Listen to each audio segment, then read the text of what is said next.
Alright, so this is what your final draft for your focusing question task 3 writing should look like. The top italicized is the task written again. Please make sure you use the writing planner from yesterday's classwork to help you write your narrative writing piece. Please write your final draft under the line below. Alright, so this is your focusing question task 3 checklist, as we always have one for every writing piece we do. This helps us know and helps us check ourselves to see if we completed all parts of the writing piece, and also included everything we needed to in order to get full points. So I'm going to go over this with you, and so please make sure you're paying attention. I want you to listen to this before you start writing, and then I want you, if you want, to listen to it again after you start writing or after you complete your writing piece, so that you can actually go through and see, did I include this? Did I include this? Did I include this? Did I include this? And you can check yourself, all right? Okay, so let's go over this. I'm trying it this way where you can kind of see my hands rather than my face to see if maybe this will be a little bit more engaging. All right, because this is our workbook. So actually, if you do have your Module 3 ELA workbook, you can take it out and rip out this paper and actually use it for your writing piece. If not, that's okay. I'm going to make this page available on the Google Classroom as well. All right, so I use details about immigration, including information about why and how a person immigrated. So again, this is a writing piece that should demonstrate what we've been learning for the past couple of lessons, including coming to America, as well as the keeping quilt.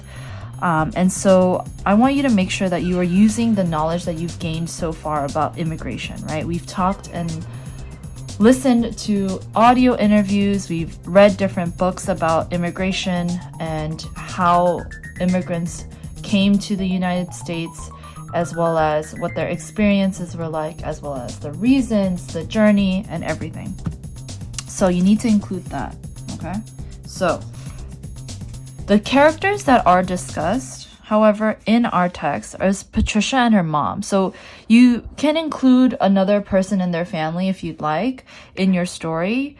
However, we know that the topic of our writing piece is what the moment that Patricia's mom tells Patricia about the family tradition of the keeping quilt, right? So it needs to be about the keeping quilt. It has to be relevant and make sense, right? So we know in the text that Patricia's family originally came and immigrated from Russia to the United States. So you can't change this fact, right? But what you can include is why they immigrated and how. You can describe the experience if you'd like, right? Try to include as much knowledge as you can about immigration into your narrative writing piece, because then that will tell me that you are successfully incorporating your knowledge. All right. You respond to all parts of the prompt. That means that you are explaining you are explaining the moment that Patricia's mom speaks to Patricia about the keeping quilt and its tradition in the family for the first time. And so you also need to introduce a narrator and a character. So your narrator is Patricia, and your character, another character, is Patricia's mom, right? Because we know from the topic that the narrative writing piece needs to be about Patricia's mom telling Patricia about the keeping quilt. Okay, so establishing a setting and conflict. So again, setting when and where. And the conflict, like I explained in my video yesterday, doesn't need to be exactly a problem. It can also be what the character wants or needs, right? And so here we know that Patricia's mom wants Patricia to understand the tradition of the keeping quilt. And so that is the conflict that you need to include in your narrative piece, but you need to describe also where is this happening? Where is Patricia's mom telling Patricia about this, right? And when is this happening? Is it happening in the morning, daytime, nighttime? You can include the day if you'd like, the day of the week, or the exact date. And then providing a sense of closure at the end as well. So making sure that you can include how Patricia feels after hearing about the keeping quilt for the first time, right? So not only is mom telling Patricia about the keeping quilt, Patricia is obviously going to have some kind of reaction. So you get to pick and you get to imagine what her reaction would be. Is it excitement? Is it apathy, that she doesn't care, or that she is reminiscent, right? Like really thinking deeply into what it really means for her and for her family, or maybe imaginative. She's thinking about the different ways that she wants to use the keeping quilt, because we know in our text that it talks about how she uses the keeping quilt as a tent, right? So she's like playing make-believe in the book. So using all of the facts and details from Patricia Polacco's book to help you kind of narrate your story is also helpful. All right, and then using time words and phrases. So this is that anchor chart of first, next, then, and so on and so forth, that huge list. So you can use that. So throughout your writing piece, it'll show the order of events that are happening. And so please make sure to include that as well. All right. Going to the next page. Development. So dialogue, description to develop events. This is key, the dialogue, right? You need to make sure you have exact quotes in what the characters are saying. So that may look like this. Quote, someone saying something, and then the narrator. So it's, I said, then someone else responding. Maybe mom. Patricia's mom replied, right? But again, you must include dialogue, but also description. So your entire narrative piece can't just be dialogue, okay? But you do need it, as we've been discussing this many, many times. All right. I use vocabulary words that are appropriate to the topic. So tradition is one that is in our task sheet, as well as your vocabulary words and any other vocabulary words that you see in the Quizlet are also available to use. Okay, just make sure that they are appropriate to the topic. So I should not see kimono in this narrative writing piece, okay? All right, so you need to use at least 3, which would be great. And tradition, I believe, is actually not on your Quizlet 25 vocabulary words. So tradition counts as one of the vocabulary words, okay? And yeah, you can choose 2 other words in the book or 2 other words in the Quizlet. My writing is appropriate for the purpose and task and audience of the task. So again, making sure you're writing it not professionally, but in a student-like manner for your teacher to read and grade. And then here is the conventions and writing piece or writing process. Using a writing planner. If you completed yesterday's classwork, everyone should be able to write a check there. Providing thoughtful feedback. So this is going to be a little tricky, but I'm going to try I'm going to partner you guys up so that you can read each other's writing pieces and peer review, but I'm going to have to take you through that step by step. So that's actually going to go into next week's video, because I think this is enough with the writing piece and the checklist and studying the vocabulary. So yeah, and then using the feedback would be next week as well. But also here, your conventions. This, again, like I say every time we get here to this section, is please reread your work, right? Just like we tell you in our writing conferences in school, it is super, super helpful if you go back after you're done writing just to read it out loud to yourself, because you can when you read your writing out loud to yourself, you can hear the errors that you've made in your sentences or in your sentence structures. So please, please, please reread your work. So I'm going to just write this here.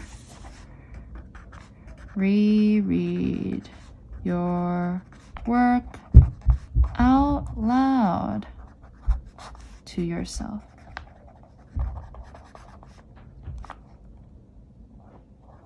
All right. And that's it for your checklist. All right, so I also wanted to show you your rubric or for this narrative writing piece. Ignore the lesson. This is just because in lesson 24 you also wrote a narrative writing piece, but this is what I use to grade your writing, and so I just want to show you what it looks like. So 4 exceeds expectations, 3 meets expectations, 2 partially, and 1 does not yet meet expectations. And I want you to specifically look at the structure. You can read the style and conventions on your own. It's more of like sentence structure using adjectives, adverbs, grammar, spelling, and mechanics. But the structure is what I really want to emphasize and read to you out loud.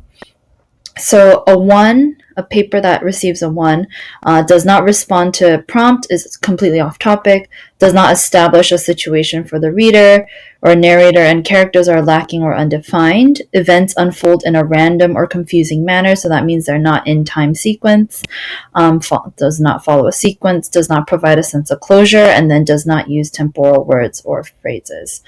2, which partially meets expectations, responds to some elements of the prompt, partially or unclear establishes a situation, introduces a narrator and or characters, organizes an event sequence that may occasionally be confusing or have gaps, attempts to provide a closure but ending is unclear, so that means we don't know how Patricia feels about learning her family tradition about the keeping quilt.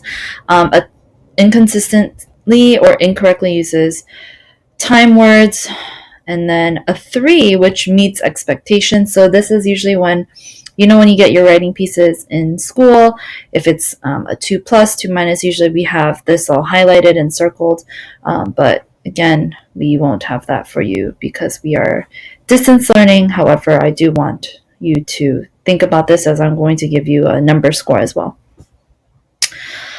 So a 3 responds to all elements of the prompt, establishes a situation, so you can hear kind of the checklist on the task sheet within this rubric, right? Organizes an event sequence that unfolds naturally, provides a sense of closure, uses temporal words, time words to signal event order.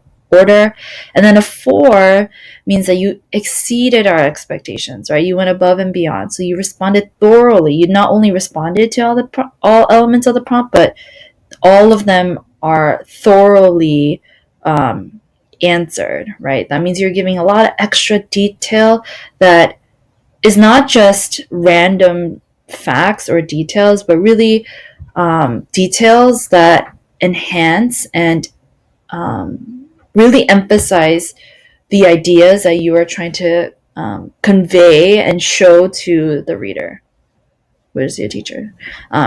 Skillfully establishes a situation, introduces a narrator, maybe including a hook.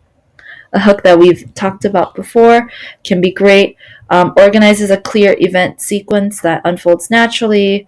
You provide a complete closure, and then you use a variety of time sequence words, so not just one or repeating the same one over and over again. All right, so I'll also include this rubric in the Google Classroom, so you can refer to it to see if you have all the parts under 4, 3, 2, or 1. So here's your exit ticket for today. I want you to tell me what you've learned so far about immigration so far in Module 3. Please make sure to write 3 to 5 sentences. So please complete this after you finish your writing piece. The next part of this video is going to be how to study your vocabulary words in Module 3. Also, for those of you that are paying very close attention to this lesson video, if you'd like me to send you a model narrative writing piece for focusing question task 3, please email me or comment in your classwork and I will send one your way. All right, so here is what your Quizlet website looks like. So I use this website to create vocabulary flashcards that are related to keywords that we've discussed throughout this module, because I am hoping that we can take a vocabulary Kahoot quiz next week. And so first I want to show you how this works. Okay, so you click the link that I attached to your classwork today, and your browser should look like this. Let's move my webcam. All right, so it's automatically going to take you to the flashcards. So it's basically like an online flashcard system. I know usually in 324, whenever we have a vocabulary test, I usually cut out index cards for you and pass them out, and you write the word on one side and then the definition on the other, and I usually give you markers, but we can't do that, obviously, and I know some of you don't have these materials at home, and so this is a way for you to have flashcards at home, but on the tablet or your computer, your Chromebook. And if you actually have a phone, a smartphone with you, then you can also, I believe, download the Quizlet app and you can study on your phone as well. All right, so the way this works is that you take your cursor and you move it to the white box here that has the word. So when you click on it, it's going to tell you the definition. So liberty means freedom. You can go back, liberty, okay, what does liberty mean? It means freedom. All right, then you can click this arrow right here to go on to the next word. So you see here 2 out of 25, that means you're on the second word out of 25 words. So there's a total of 25 vocabulary words that you need to study. Okay, an immigrant. Well, an immigrant is a person who permanently moves to a country where he or she was not born. Okay, next. Astonished means surprised. Bewildered means confused. Homesick means longing for one's home.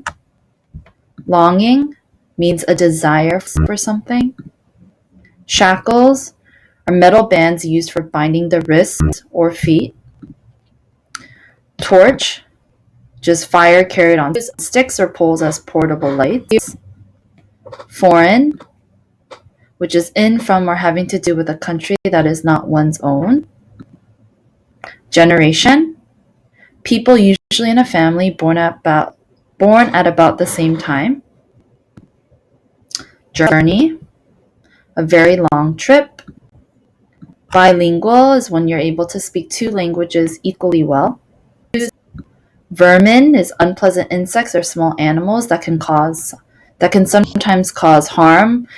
We briefly discussed this word when we were listening to audio interviews of the steerage and how immigrants traveled from Europe to America and how there were sometimes vermin on the ships. Ethnic, which is having to do with a large group of people with a shared culture, language or religion, race or national heritage. Okay. Descendants are people related to those who lived a long time ago. Quilt is blanket made of pieces of fabric and featuring decorative stitching. Native, having to do with where a person was born. Diadem, which is a crown. Voyage, a long trip, especially by sea or through outer space. Inspiration, cause for or source of a new idea or feeling, usually positive. Unique, having to do with qualities found in only one person, group, place, thing, or idea. So thinking about that question from your Google Classroom of what makes you unique, what makes you special or have a quality that's only found in you. Kimono, which is traditional Japanese robe, like garment with wide sleeves and a broad sash. Ancestor is a relative who lived long ago. Unfamiliar, new or not known or experienced earlier. Like unfamiliar words or unknown words, right? that we see when we read a new text, and childhood, which is a period of time when one is a child. All right, so after you've read through all of the words and definitions, I want you to go to the left side where it says study, and you can press learn. Okay. So this is where you can practice, right? So you can pick which vocabulary word matches this definition. Okay. So that's the learn, that's quizzing yourself, right? And this is what your quiz is going to be looking like because Kahoot is multiple choice. So this is a great way to test yourself. Okay? So, and then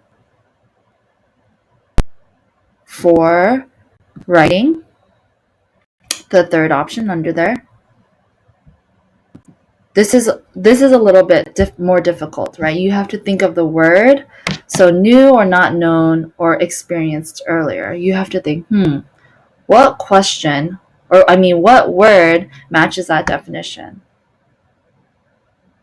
right? And so, if you don't know, then you can click this don't know, right? So if you don't know, you can click it and be like, oh, and it'll tell you the right word, and it'll tell you to copy the answer. So then you type UN unfamiliar, okay? And then immediately, as soon as you're done spelling the word correctly on that line, then you go to the next word. So let's say, I think confused means bewildered. Correct, right? And then press any key to continue. So on and so forth. So that's the writing portion. Okay. Then spell. So spelling is when you hear the word, you practice the spelling. So voyage. So the word was Voyage. Voyage, right? So then you type in voyage. Voyage. Press enter, and it'll tell you. Descendants. Next word is descendants. All right. So finally, there is test, where you can type the answer. You can have matching questions, multiple choice questions, and true or false questions. Okay. Exciting stuff. Quizlet is a great resource that a lot of people use in order to study. Okay. And there are also 3 different types of games that you can play around with. There's a matching game, there's a gravity game, and then there is something called live, where I can create a game, but don't worry about that. All right? I'd rather you focus on looking at the flashcards, the learn, write, spell